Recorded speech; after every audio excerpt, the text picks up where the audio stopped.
through my veins. On the pitch where the glory remains, the cockerel stands brave on the crest. North London pride, this ain't no jest.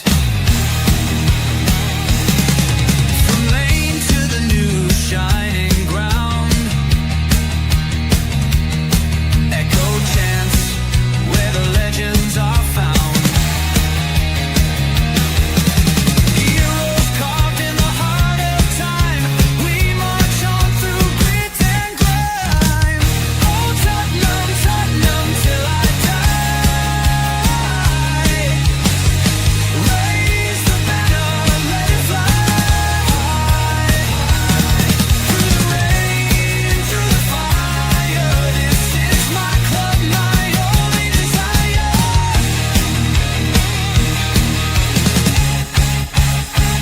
Oh Tottenham, Tottenham till I die. Raise the banner, let it fly. Through the rain, through the fire, this is my club, my only desire. Echoes of King and Greaves in the air. Every goal, the sound declares. Heartbeats pound like a drummer's song, marching forward, fierce and strong. We're the ones who rise in the clash. Numbers running in a white shirt dash. History burns in the roaring crowd. Every game we scream it loud. I'm Tottenham, Tottenham till I die. Raise the banner, let it fly. Through the rain, through the fire, this is my club, my only desire.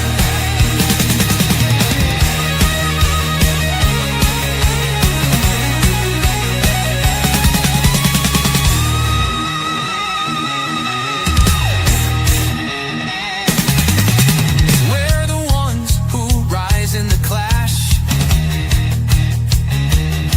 Numbers running in a white shirt dash.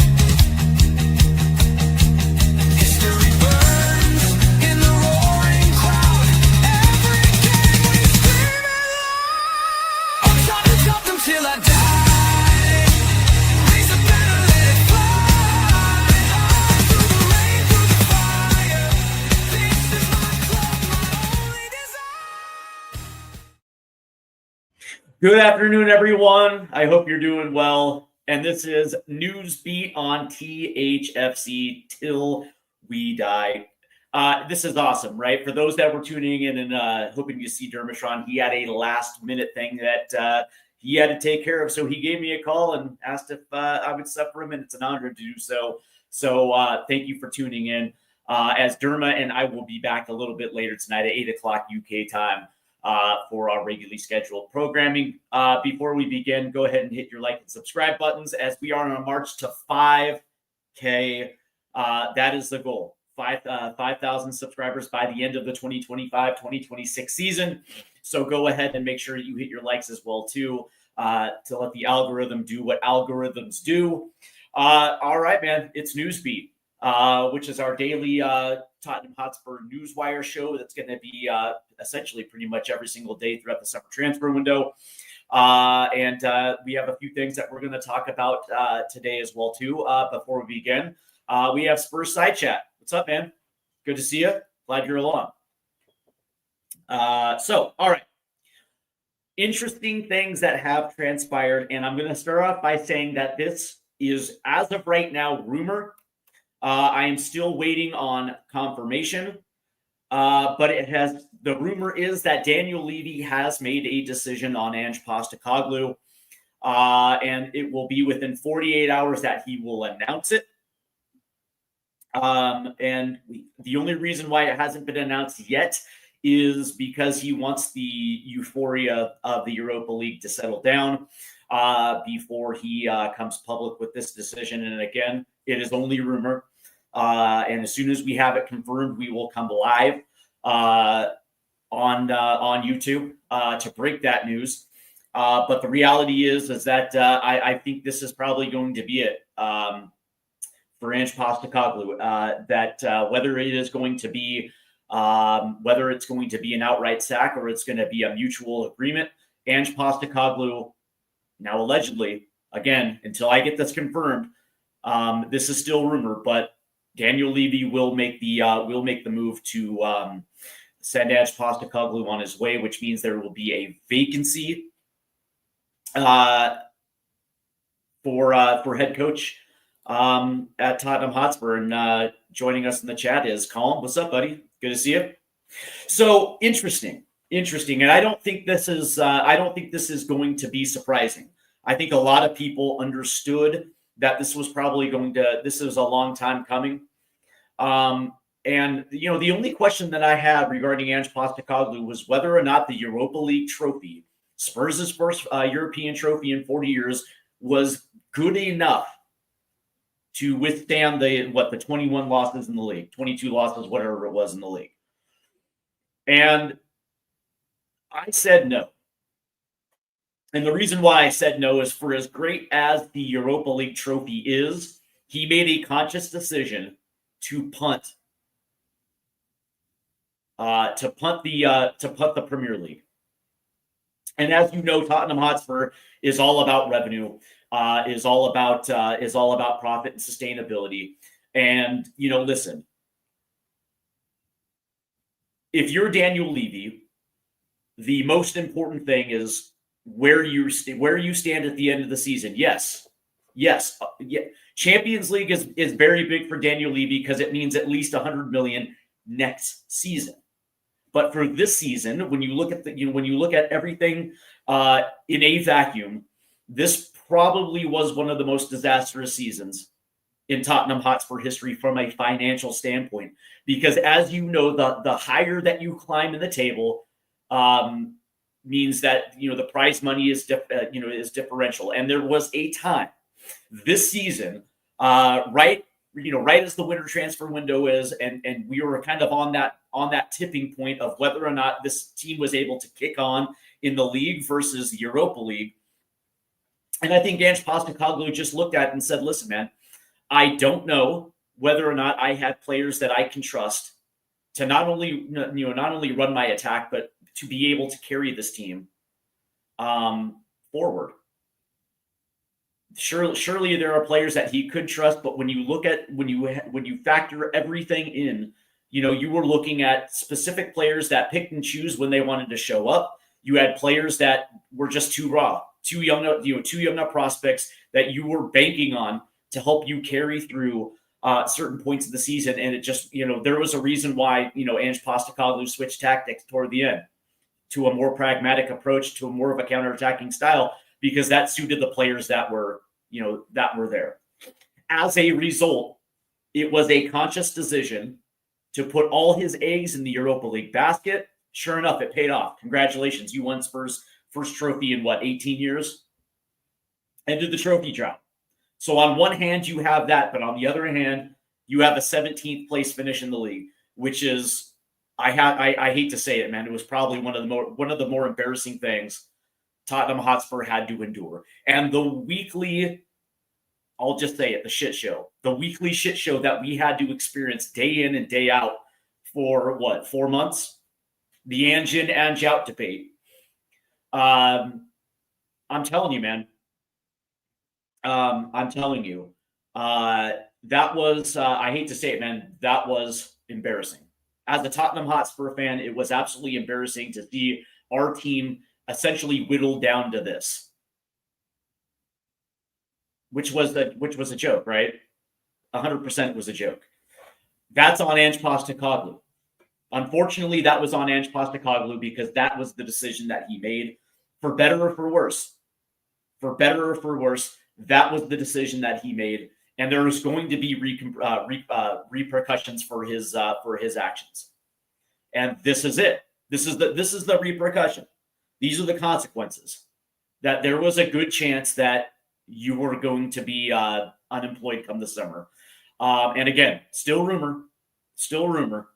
but it is pointing in that direction that Daniel Levy, within the next 48 hours, will make a public announcement that Ange Postecoglou has been let go from his position, which means financially,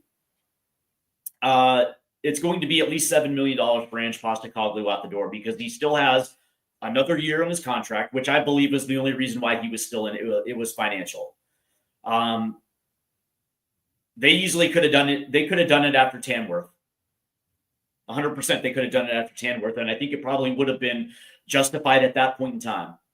But they decided to hold on to Ange Postecoglou for a couple reasons. Number one, he was taking all the hits with the press. He was answering questions that he had no business answering. And if you notice, Daniel Levy, Johan Lang, and Scott Munn were nowhere near the media.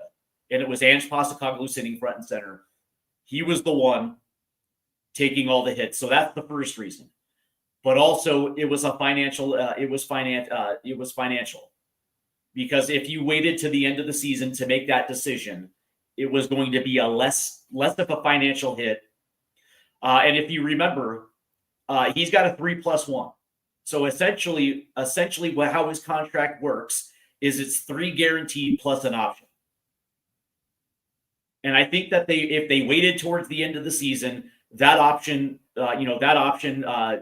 essentially becomes null and void. So essentially, Ange Postecoglou has 1 year left on his deal, which I believe is $5 million, plus the $2 million bonus for winning Europa League. So all in, it's going to be a $7 million pound hit. And that also opens the door for distinct possibilities moving forward. Quickly, before we get into those, I also want to say thank you to Spurs Side Chat, who has become a YouTube member. I definitely like that. We also have, he also goes on to saying, having a trophy, yes, it's good, but he's been poor for the last season and a half. And absolutely, this wasn't just a 2024-2025 issue. This goes to the second half of the year prior. You're absolutely right about that. Wayne Bonner says, "Good afternoon, everyone. Hope you're all doing well." Yep, Wayne, good to have you. Tequila, who has been as Ange out as there has been any other fan. He says Ange is the worst premier manager Spurs have ever had. Only Santini gives him a run for his money, and he was on his backside within 2 months. Here's the thing, man. When we look back at the 2024-2025 season, we're not going to talk about the losses. We're going to be talking about the Europa League trophy. And he is now only one of 3 to ever deliver a European trophy. So from that standpoint, on one hand, yes, Tequila, I agree with you. The results in the Premier League were absolutely dreadful. But that being said, he still did win this club's first trophy, and I can't remember how long. So it is what it is. Like there are some give and takes with Ange Postecoglou. I certainly wish him well, and I do think that you will see Ange Postecoglou in a big job. I do. I think winning the Europa League and showing that he can actually perform in Europe there's going to be teams that are going to be interested in him and who probably will back him accordingly versus what Spurs did. Let's see. We also have Wayne Bonner, who says, Spurs only cares about money and image. Levy needs to do proper transfer business. Yeah. And that's the thing, right? From Tottenham Hotspur standpoint, not from fans, because the expectation for fans is what we have always wanted, which is a proper football club, proper backing of a manager, and allowing them to compete on all 4 fronts, not just one. And I think this year we saw it was really only competition on 2 fronts: the League Cup, to which we got to within 90 minutes of Wembley, and also the Europa League, which we ended up winning. So, only being able to compete on 2 of 4 fronts was absolutely disastrous for this team. And it just is what it is. We have, let's see. We have Colm, who's saying big up Spurs side. Let's see. We also have Wayne Bonner, who says the trophy was deserved because we earned it. I like Ange, but 22 league defeats is relegation fodder. Yeah, absolutely. And that's the biggest problem, right? The biggest problem for me is that, in any other year, 22 league losses is an absolute relegation. And it just so happens there were 3 teams that were just absolutely worse because of, the just how poorly Leicester, Southampton, and Ipswich were, that we were able to just avoid relegation. So if you want to do anything, thank those 3 sides because we were able to stay up just by the skin of our teeth. Adrian checks in. He says, "Good afternoon, Steve." Good afternoon to you, Adrian. Hope you're doing well. Tequila asked, "Steve, surely you wanted the clan out. Thank for the cup. He will go down in history, both good and bad." The issue is that I respect Ange Postecoglou. I do, because I know his history and I know that he is a winner, 100%. And if anything, what the Europa League, what the Europa League trophy does is back that up, because he knew exactly how to push the right buttons when he knew how to push them, and he actually got the very best out of players who were hot and cold all season. I mean, there was no, it wasn't a coincidence that Dom Solanke got hot right at the right time. I think that shows that Ange Postecoglou definitely understood the assignment, and he got it done. But that being said, I also have to acknowledge that his league form ultimately is the reason why he's getting sacked, because that's where your money comes from, right? Your money doesn't come from Europa. Winning Europa was worth what? Maybe $10 million, right? But that being said, had he finished in the top 10, that's, it's probably upwards of 50 million pounds. So that's where your bread and butter is. That's where your money is at. And to finish 17, and have it affect your bottom line, of course you're going to get fired. You cannot affect your business's bottom line and stay in a job. And I don't care what industry you're in, right? If I go to work and I affect my employer's bottom line, best believe I'm probably not going to have a job for too much. We also have Colm, who says trophies are all good and well. Again, congratulations, but football is and will always be results based. It's been shown no matter how many trophies you win, league form matters the most, 100%. All right, so I guess that means who's next, and of course I still keep hearing Marco Silva, even though Marco Silva has publicly said that he's still focused on Fulham and Fulham's transfer window. That name keeps surrounding. Oliver Glasner also keeps popping up as well too. So you would probably assume that they're looking inside the Premier League. They are going to be looking inside the Premier League for their next head coach. As far as Xavi goes, maybe. Right now Tottenham unfortunately is not tipping their hands one way or another. Exactly who that goes. The first thing that actually has to happen in this sequence of events is Daniel Levy has to make that public. That Ange Postecoglou will indeed be shown the door. At that point, I would probably assume they're going to make that announcement as quick as possible. From my understanding is they already knew who the next coach is going to be. He is waiting on the side, and as soon as that decision to Ange Postecoglou is made publicly, I would probably assume that within the next 24 hours from that decision, we will know who the next coach of Tottenham Hotspur will be. That's usually how these things work. It does not take that long to have that next coach in place. And by the way, they should, because not only does the new coach have to come in, he also has to be a part of the whole summer transfer window, because there is a certain player profile that a new manager wants. And the last thing you can do is have this drag through the summer, because this coach needs to come in and he has to have all his ducks in a row so he can actually have his first preseason and also the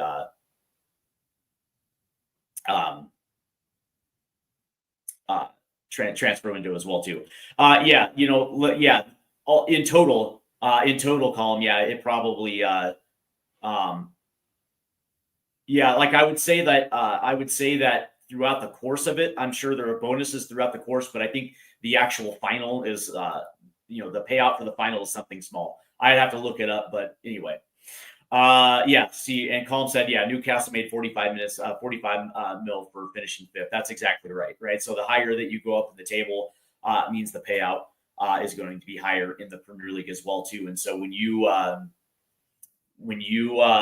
sacrifice your Premier League form to go all out for a Europa League, and this is where you finish, it affects your bottom line. But moving on to, because this show is only going to be a small one.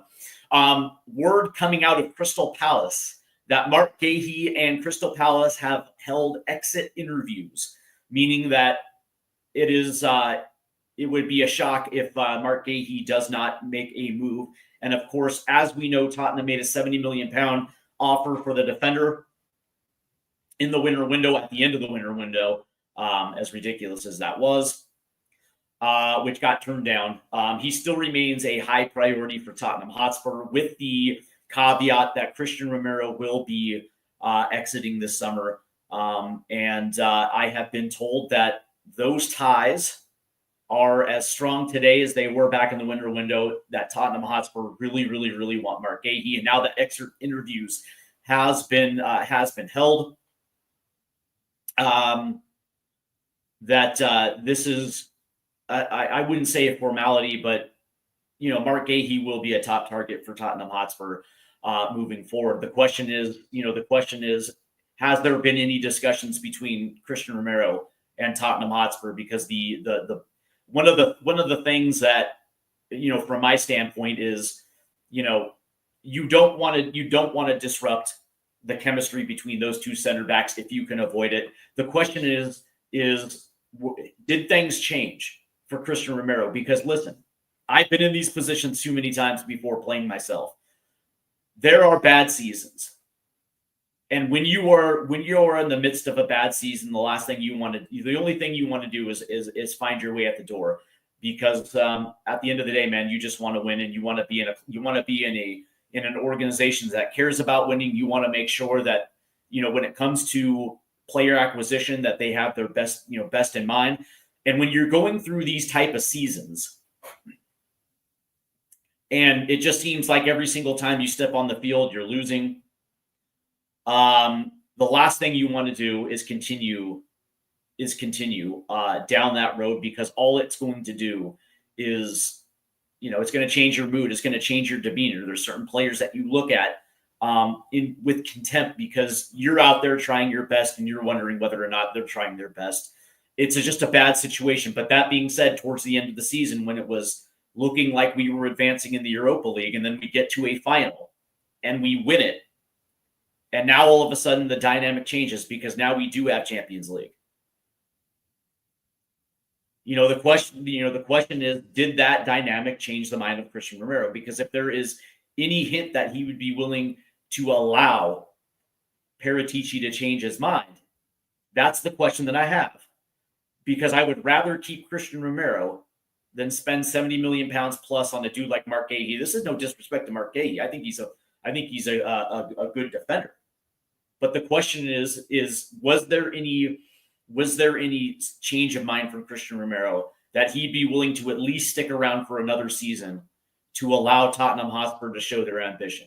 Because that's the path. That's the path of least resistance, keeping Christian Romero. But if that decision's already been made, fair enough. Then you pivot. You pivot to Mark Gahey. The question I guess the question that I have for you is, number one,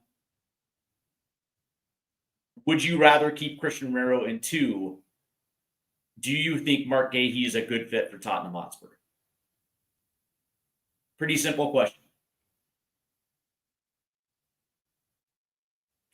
I just think that me personally, from a continuity standpoint, from a chemistry standpoint, I would rather not break up the chemistry between him and Mikey Van de Ven.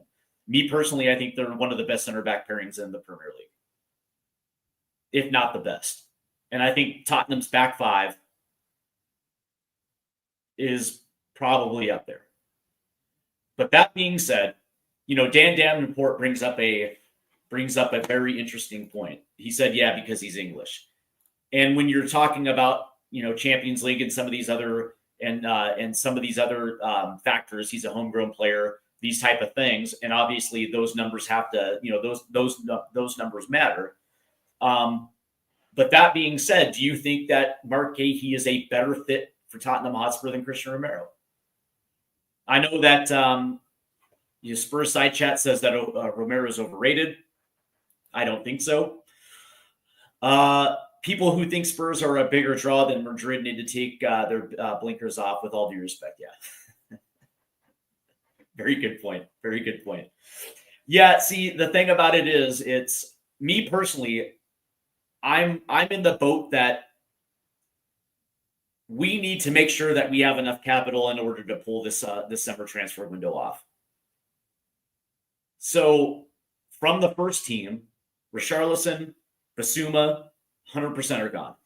Without a doubt, 100% are gone in my estimation.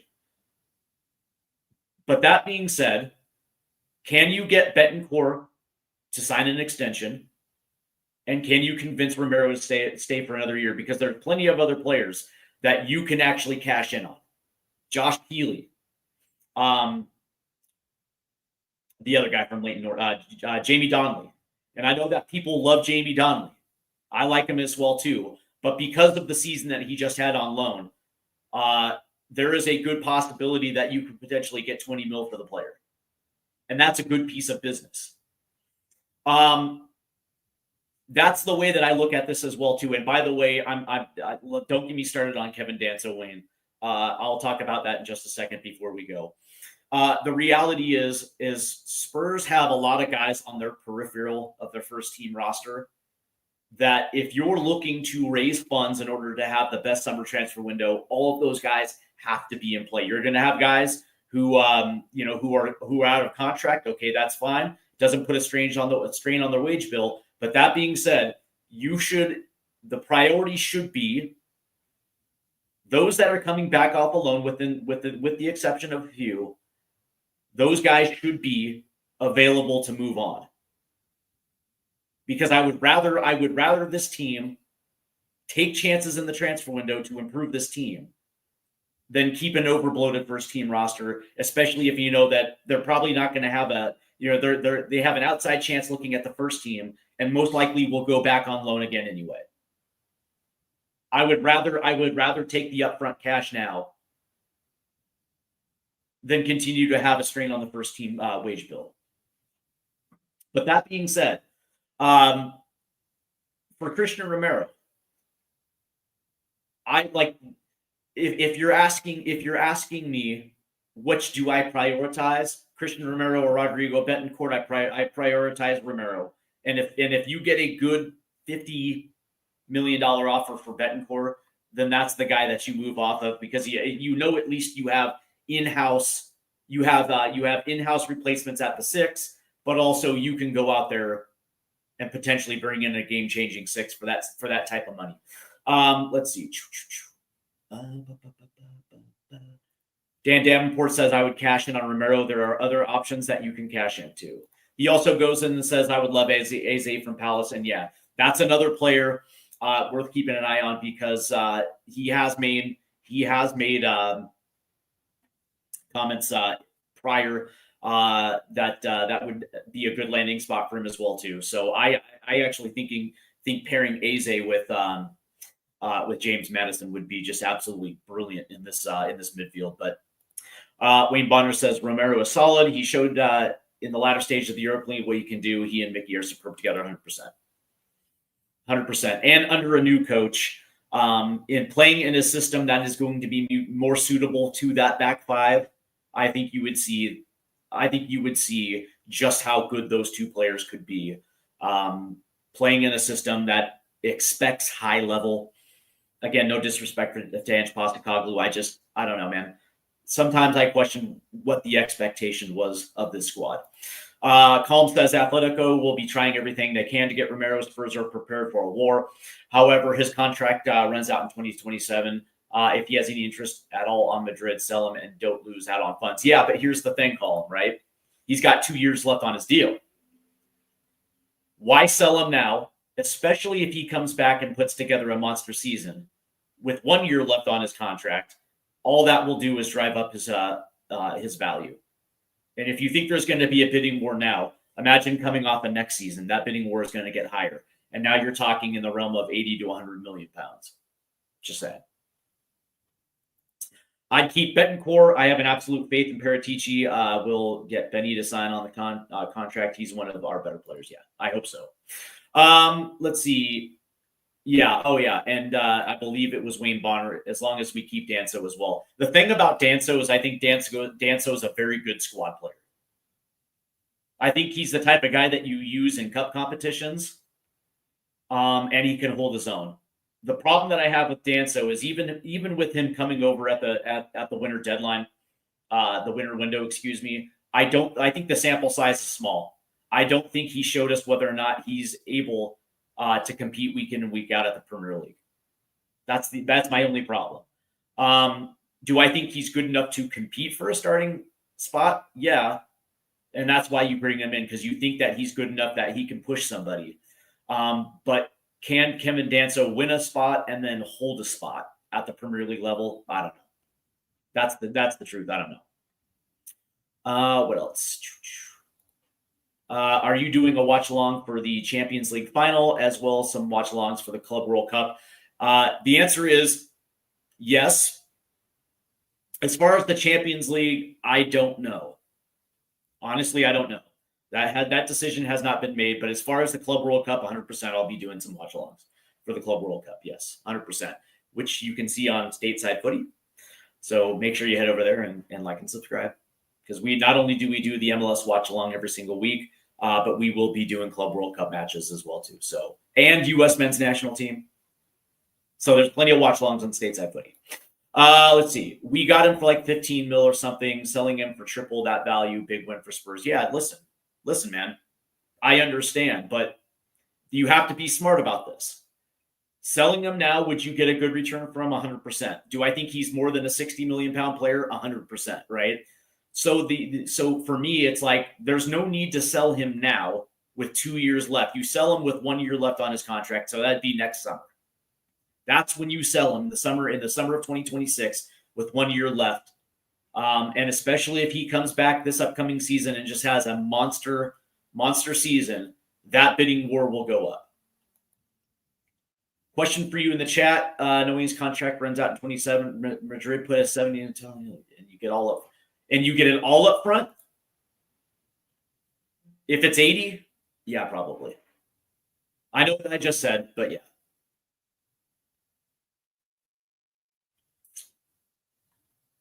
Yeah. All right. Anyway, so let's see. Steve, so you think Levy will say to Ange, well done for finishing 7th? What do you mean? Do I think he will say well done for finishing 17th? No, I think Daniel Levy is pissed off that they finished 17th. But at the very least, they backdoored their way into the Champions League. Calm says, I see your thought process on him running, but the risk is running down his contract is huge. And that's why the thing about it is sometimes you have to, like, that's the thing. Tottenham cannot be a team that sells their best players all the time. That is the problem with Tottenham Hotspur, is like in their history, they have sold their best players. Instead of trying to keep them, they've just sold them. And Tottenham actually have to make that decision of whether or not they're going to pay their players to stay. And if that means players make over 200,000 pounds a week, then you're going to have to make that decision. Now, do I think that he's one of our best players? 100%. But he's got 2 years left on his deal, and you don't have to sell him now. And by the way, if that means that you risk them leaving on a free, then sometimes you have to make that risk, especially if you know that trophies are on your horizon. And I still contend that this team is actually closer to trophies than not, regardless of the 17th place finish. Me personally, I think there are reasons why we finished 17th. A lot of that had to do with squad size and a lack of experience, which can be remedied in the summer. But that being said, you look at the core and you look at the spine of this team, it is better than most teams in the Premier League. And they played together for now, 3 years? So there is familiarity, there's continuity, and there's experience. And now, really, what you need is a high level coach to come in and then and put them in a position to take that to the next level. Me personally, having Vicario, Van de Ven, Romero, Betancourt, James Madison, Solanke, and whoever striker they bring on top of that, that spine is probably better than most in the Premier League. Just saying. Wayne Bonner asked, apparently Cardoso wants to move to Atletico. Yeah, I heard that as well too, right? But Spurs have the first right of refusal. Now, just because they have it doesn't mean that Cardoso is coming. Now, I've heard they've agreed to terms, but he's still available to negotiate with other clubs, which means Tottenham have to make that decision. They still hold the first right of refusal because of the Lo Celso deal. They still have the first right to bring him in. And yes, I realize that Cardoso wants to stay in Spain, and that would be I don't know. I don't know if that would be a good fit for him going to Atletico. At Tottenham, at least you know that he can come in and make a bid to be the starting six. And I think Spurs fans would love Johnny Cardoso. Just saying, for somebody that has seen his development since he was a kid, Cardoso actually is a very good six. And he can get forward if you need him to get forward. He's just a very good player. Let's see. We are a stepping stone for most players unless they are Spurs fans, which ain't many of them. Yeah, and I just think as we close this one, I just think that Tottenham are, eventually Tottenham and Daniel Levy have to draw a line in the sand and just say, no more. We're not going to be feeders to Real Madrid, Atletico Madrid, FC Barcelona, Bayern Munich, PSG, whatever the case may be. Like we have to stop doing that. Eventually, we want to become one of those teams. And the only way that you do it is by keeping your best players in town through their prime seasons. And right now, Christian Romero is in his prime. And that's probably going to last for another 4 or 5 more seasons of top-level football. And you want him at Tottenham Hotspur Stadium to do that. What he wants is ambition. And Tottenham have to match that ambition. He also wants respect. What does respect mean? He wants to get paid like a top 5 center back in the world. So that means you actually have to do that. So do it. Do it and keep that center back pairing at least for the next 3-4 years, and try to win a trophy with that. Because I'm telling you, man, I actually think this club is closer than not. Yeah, you're right, Colm. I think he has reached an agreement with Cardiff. So yeah, I think you're right. Let's see, Steve. Do you know if Pochettino has a clause in his contract? Yes, he does. He has a release clause, but it's $18 million release clause. So it's essentially £20 million to buy out his contract with the U.S. men's national team. And Spurs, by the way, will not pay that. I know that he wants to come back. Daniel Levy wants him back, but this is going to be more along the lines of the summer of 2026 at the earliest. Because number one, Pochettino is not going to leave the U.S. men's national team 1 year before a World Cup on their home soil. That is not going to happen. He will never leave the U.S. men's national team in a lurch like that 1 year before a World Cup in which they're hosting. But this is going to be bad. This is going to be more along the lines of the summer of 2026 at the earliest, when his contract comes out, because obviously he's only signed up through the rest of this cycle heading into the 2026 World Cup, and then after that, he has an option to re-sign for another cycle. Or if he wants to head back to the Premier League or any other league for that matter, he has the ability to do that. I just don't think that right now that's going to happen. That's going to be an issue for the summer of 2026. And then do they want to do it at that point in time, right? So if the new coach comes in and they finish 10th and they crash out in the league phase of the Champions League, and they can't get past the quarterfinals of either competition, and if they want to make a change for Pochettino, they certainly can at that point.